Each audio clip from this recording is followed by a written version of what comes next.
அஸ்ஸலாமு அலைக்கும் வரஹ்மத்துல்லாஹி வபரகாத்துஹு. ஒரு அற்புதமான விஷயம், புகாரி முஸ்லீமில் பதிவான ஒரு ஹதீஸு.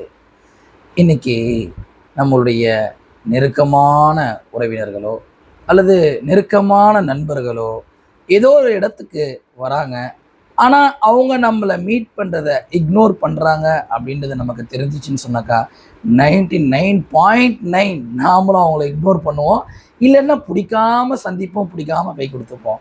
கண்ணியமானவர்களே, அல்லாஹுடைய தூதர் ஸல்லல்லாஹு அலைஹி வஸல்லம் சொல்கிறாங்க, அல்லாஹ் அடியார்கள் அல்லாவை சந்திக்கிறதை யார் நேசிப்பாங்களோ அவங்கள தான் அல்லாஹ் நேசிப்பானா, அல்லாவை சந்திக்கிறதை யார் வெறுப்பாங்களோ அவர்களை சந்திப்பதை அல்லாஹ் வெறுப்பானா.